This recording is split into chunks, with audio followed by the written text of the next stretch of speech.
Hello. आज हम physics भौतिक विज्ञान यूपी बोर्ड के पूरे सिलेबस को जानेंगे, क्योंकि अब नया सत्र स्टार्ट होने वाला है। इसलिए पूरे सिलेबस को जानना और हमें क्या क्या पढ़ाई करना है, एक तरह से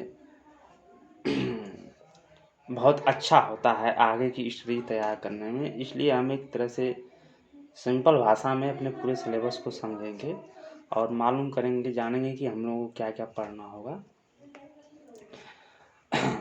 चूँकि लॉकडाउन भी लग गया है तो उस कॉलेजेज और स्कूल बंद हैं, लेट से स्टार्ट होंगे, तो और ऑनलाइन क्लासेज की मांग हो रही है। इसलिए यह और ज़रूरी हो जाता था कि हमारे लिए कि हम अपने सिलेबस और भौतिक विज्ञान के कोर्स में क्या हमें पढ़ना है उसको अच्छी तरह से समझ लें और जान लें। और वैसे भी सरकार ने 30% कोर्स कम करने का प्रावधान किया है, सॉरी, ये सीबीएसई बोर्ड में। और यूपी बोर्ड में तो अभी ऐसा नहीं है फ़िलहाल, लेकिन ये यूपी बोर्ड और सीबीएसई बोर्ड के सिलेबस में ज़्यादा अंतर नहीं होता है, लगभग सेम होता है, कुछ 1% इधर उधर प्लस माइनस होता है। तो आइए हम स्टार्ट करते हैं। यूपी बोर्ड के सिलेबस अनुसार इसको कई इकाइयों में बांटा गया है सिलेबस को। जैसे खंड क में इकाई फर्स्ट, इकाई 1 भौतिक जगत तथा मापन है। इसमें से 2 अंक पूछा जाता है परीक्षा में। इसमें हमको यानी छात्रों को ये सब निम्नलिखित चीज़ें का अध्ययन करना है, जैसे भौतिक कार्य क्षेत्र तथा अंतर्निहित रोमांच, भौतिक नियमों की प्रकृति, भौतिक प्रौद्योगिकी एवं समाज, मापन की आवश्यकता, माप के मात्रक प्रणालियाँ, एसआई मात्रक, मूल तथा व्युत्पन्न मात्रक, लंबाई, द्रव्यमान तथा समय मापन, यथार्थता तथा मापक यंत्रों की परिशुद्धता, माप में त्रुटि, सार्थक अंक, भौतिक राशियों की विमाएँ, विमीय विश्लेषण तथा इनके अंकयोग। तो इतना इकाई 1 में इतना चीज़ों का अध्ययन करना है। इसमें मुख्य रूप से माप के मात्रक प्रणालियाँ, एसआई मात्रक, मूल तथा व्युत्पन्न मात्रक, लंबाई, द्रव्यमान तथा समय मापन, यथार्थता तथा मापक यंत्र की परिशुद्धता, माप में त्रुटि तथा भौतिक राशियों की विमीय विश्लेषण तथा इनके अंकयोग, ये सब मुख्य हैं। क्योंकि ये सब भौतिकी के आधारभूत चीज़ें हैं, इसको बिना जाने आगे भौतिकी का अध्ययन नहीं किया जा सकता है। इसलिए इस चैप्टर को आप लोग बहुत अच्छी तरह से पढ़िएगा और इसको बहुत अच्छी तरह से समझने का प्रयास करिएगा, नहीं तो आगे चल के आप लोगों को दिक्कत का सामना पड़ना है। चलिए अब हम दूसरी इकाई बताते हैं। इकाई 2 है शुद्ध गतिकी। इसमें 6 अंक का पूछा जाता है, इससे मतलब कि वार्षिक परीक्षा में। इसको अंग्रेजी में कहते हैं काइनेमेटिक्स। इसके अंतर्गत आपको निर्देश फ्रेम, जिसे फ्रेम ऑफ रेफरेंस इंग्लिश में कहते हैं, जड़त्वीय तथा अजड़त्वीय frame, inertial and non inertial frame, सरल रेखा में गति, स्थिति समय ग्राफ, चाल तथा वेग, गति के वर्णन के लिए अवकलन तथा समाकलन की आरंभिक संकल्पनाएं, एक समान तथा असमान गति, माध्य चाल तथा तात्क्षणिक वेग, एक समान त्वरित गति, वेग समय, स्थिति समय ग्राफ, एक समान त्वरित गति के लिए संबंध, ग्राफीय विवेचना, अदिश और सदिश राशियाँ, स्थिति एवं विस्थापन सदिश, सदिश तथा संकेतन पद्धति, सदिश की समता, सदिशों का वास्तविक संख्याओं से गुणन, सदिशों का जोड़ व घटाना, आपेक्षिक वेग, एकांक सदिश, किसी तल में सदिश का वियोजन, समकोणीय घटक, सदिशों का अदिश तथा सदिश गुणनफल, एक समतल में गति, एक समान वेग तथा एक समान त्वरण के प्रकरण, प्रक्षेप गति, एक समान वृत्तीय गति। तो इकाई 2 में इतना चीज़ों का अध्ययन करना है आप लोगों को। ये चैप्टर भी भौतिकी के आगे के अध्ययन के लिए बहुत ही महत्वपूर्ण है। एक तरह से यह भौतिकी का मैथमेटिक्स है, यानी इसको जाने बिना आगे की प्रॉब्लम हम अधिक दक्षता रूप से या स्किल्ड रूप से सॉल्व नहीं कर सकते हैं और हमें समस्याओं का सामना करना पड़ सकता है। इसलिए आप लोग इस चैप्टर को भी अच्छी तरह से स्टडी करिएगा। अब हम आते हैं इकाई 3 में गति के नियम, लॉज ऑफ मोशन। इसमें से वार्षिक परीक्षा में 7 अंक के प्रश्न पूछे जाते हैं। इसके अंतर्गत आप लोगों को इन निम्नलिखित चीज़ों का अध्ययन करना है, जैसे बल की सहजानुभूत संकल्पना, जड़त्व न्यूटन गति का पहला नियम, संवेग और न्यूटन की गति का दूसरा नियम, आवेग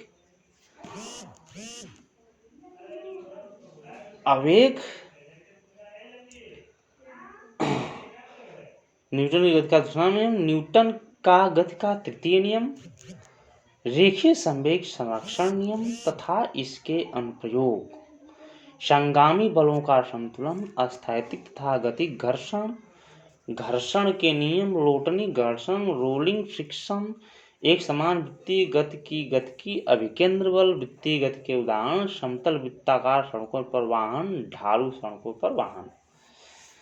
तो इतनी चीजों को आप लोगों को अध्ययन करना है इस चैप्टर के अंतर्गत। अगली इकाई है इकाई 4, कार्य, ऊर्जा तथा शक्ति।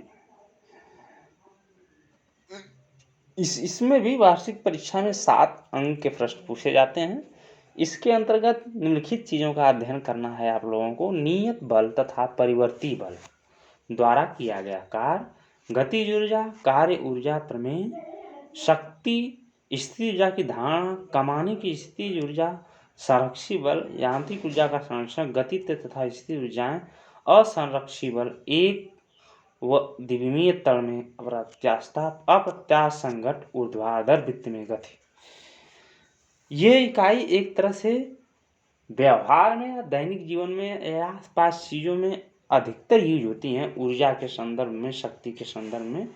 इसलिए इसको आप लोगों को जान लेने से आप लोगों के जीवन में एक तरह से ये प्रयोग में आती रहेंगी, जिसका आप लोग आसानी से अर्थ समझ सकेंगे और उपयोग कर सकेंगे।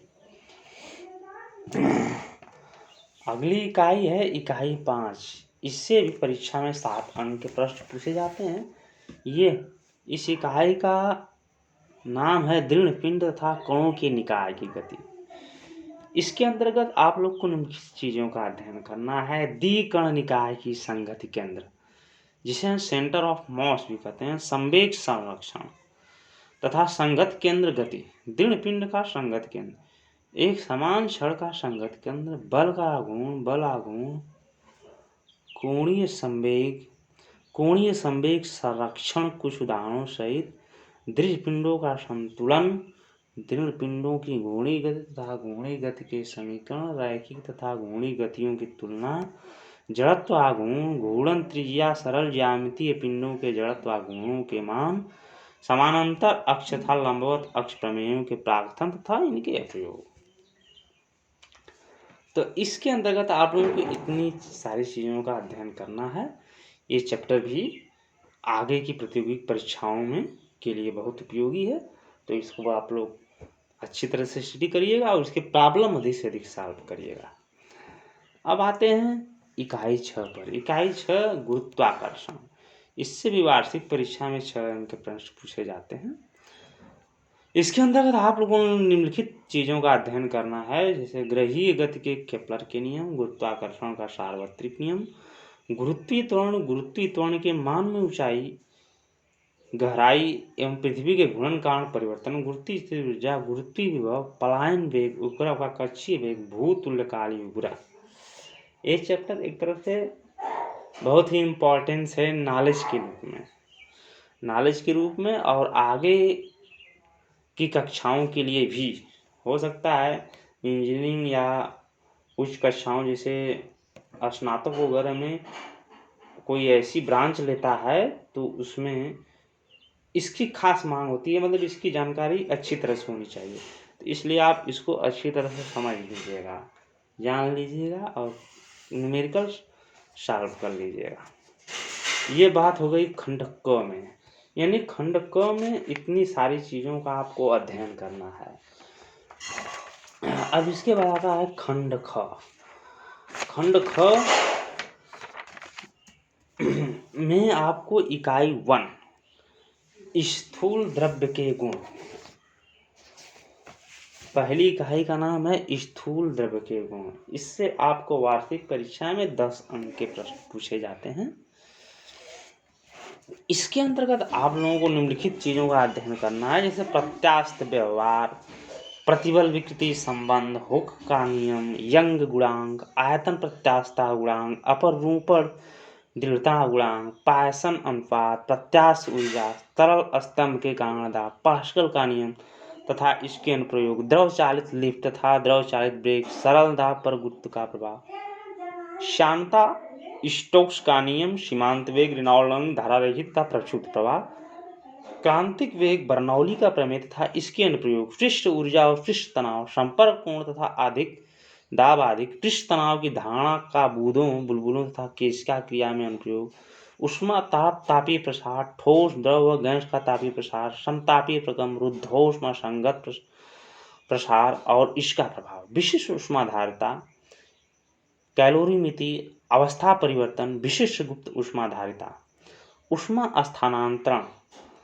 चालन, संवहन और विकिरण, कृष्णपिंड विकिरण, किरचॉफ का नियम, अवशोषण और उत्सर्जन क्षमता और ग्रीन हाउस प्रभाव, उष्मा चालकता, न्यूटन का शीतलन नियम, वीन का विस्थापन नियम, स्टीफन का नियम। तो इस इकाई में इतनी चीज़ों को आपको अध्ययन करना है। ये इकाई भी उन लोगों के लिए महत्वपूर्ण है जो आगे चल के इंजीनियरिंग की कोर्स करना चाहते हैं या पॉलिटेक्निक कोर्स करना चाहते हैं या IITI वगैरह में, उसमें भी जो सिविल इंजीनियरिंग, हाइड्रोलिक्स आदि स्पेशलाइजेशन ब्रांच में जाते हैं, तो उनके लिए यह इसके बारे में गहरी नॉलेज हो तो बहुत ही अच्छा है, बहुत ये सहायता करता है आगे उन सब चीज़ों में। तो इसलिए आप लोग इसको अच्छी तरह से अध्ययन करिएगा, और इससे वैसे भी काफ़ी 10 अंक के प्रश्न पूछे जाते हैं वार्षिक परीक्षा में। अगली इकाई है ऊष्मागतिकी। ये 9 अंक है, मतलब कि इसमें वार्षिक परीक्षा में 9 अंक के प्रश्न पूछे जाते हैं। इसके अंतर्गत आप लोगों को निम्नलिखित चीज़ों का अध्ययन करना है, तापीय साम्य तथा ताप की परिभाषा, ऊष्मागतिकी का शून्य कोटि का नियम, ऊष्मा कार्य तथा आंतरिक ऊर्जा, ऊष्मागतिकी का प्रथम नियम, समतापीय प्रक्रम, रुद्धोष्म प्रक्रम, ऊष्मागतिकी का द्वितीय नियम, उत्क्रमणीय तथा अनुक्रमणीय प्रक्रम, ऊष्मा इंजन प्रशीतक, रेफ्रिजरेटर जिसको बोलते हैं। तो इतनी चीज़ों का अध्ययन करना है। देखिए वैसे तो ये बहुत छोटा है, लेकिन इससे अंक ज़्यादा पूछे जाते हैं। यह भी बहुत एक इम्पोर्टेंस इकाई है। मैकेनिक्स वगैरह में इसका काफ़ी यूज होता है, चाहे इंजीनियरिंग हो, चाहे आगे की उच्च कक्षाएँ हों, साइंस की हों। इसलिए आप लोग इसको अच्छी तरह से पढ़िएगा और इसके न्यूमेरिकल सॉल्व कर लीजिएगा। अगली इकाई पर हम आते हैं। इकाई नंबर 3, आदर्श गैस का व्यवहार तथा गैसों का अणुगत सिद्धांत। इससे आप लोगों को वार्षिक परीक्षा में 6 अंक के प्रश्न पूछे जाएंगे। इसके अंतर्गत आप लोगों को निम्नलिखित चीज़ों का अध्ययन करना है। आदर्श गैस के लिए अवस्था का समीकरण, गैस के संपीड़न में किया गया कार्य, गैसों का अणुगति सिद्धांत अवगृहीत, दाब की कल्पना, गतिज ऊर्जा तथा ताप, गैस के अणु का वर्ग माध्य मूल चाल, स्वातंत्र कोटि, ऊर्जा समविभाजन नियम, केवल प्रकथन तथा गैसों की विशिष्ट ऊष्मा पर अनुप्रयोग, माध्य मुक्त पथ की संकल्पना, अवरोधों संख्या।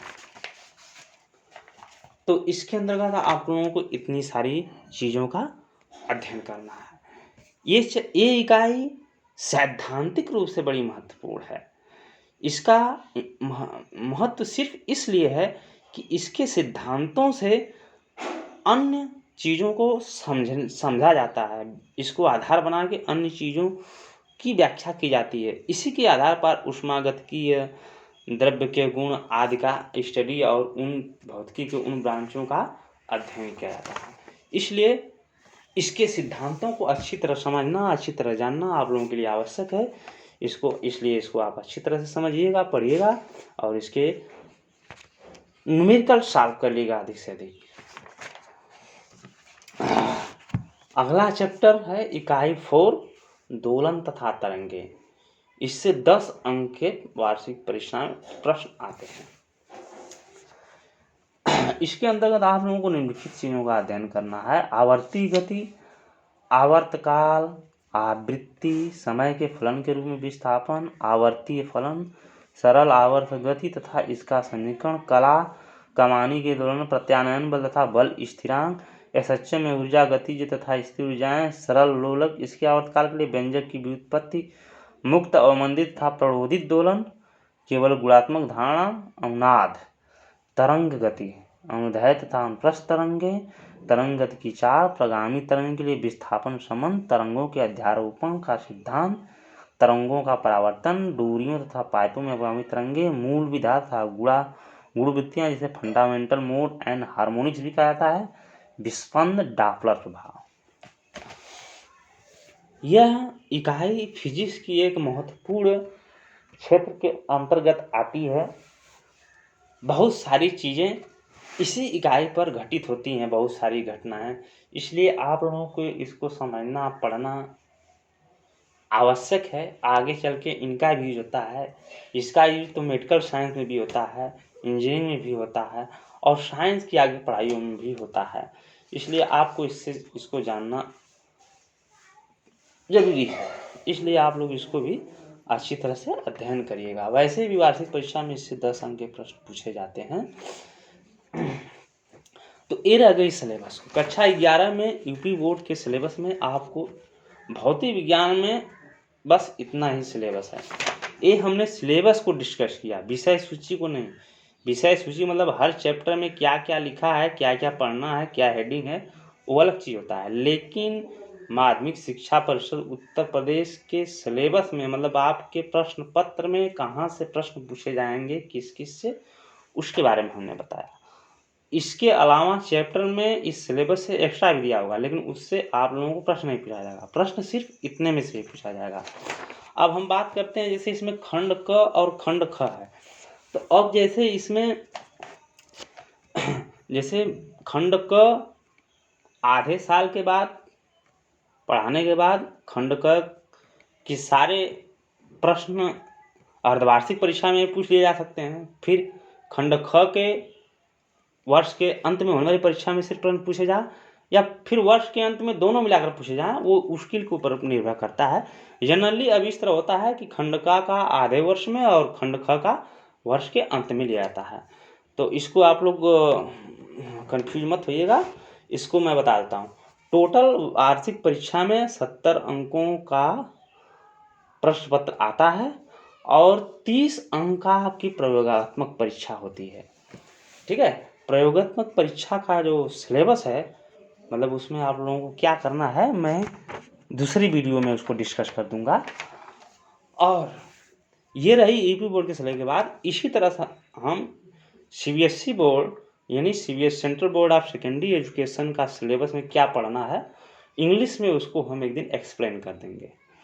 तो थैंक यू। किसी प्रकार की दिक्कत परेशानी हो तो मैसेज करिएगा, क्वेरीज करिएगा और आगे इसी तरह से हम आपको अच्छा लेक्चर डालने का प्रयास करेंगे। अभी ये प्रारंभिक अवस्था है, अभी सिलेबस बताया जा रहा है। धन्यवाद।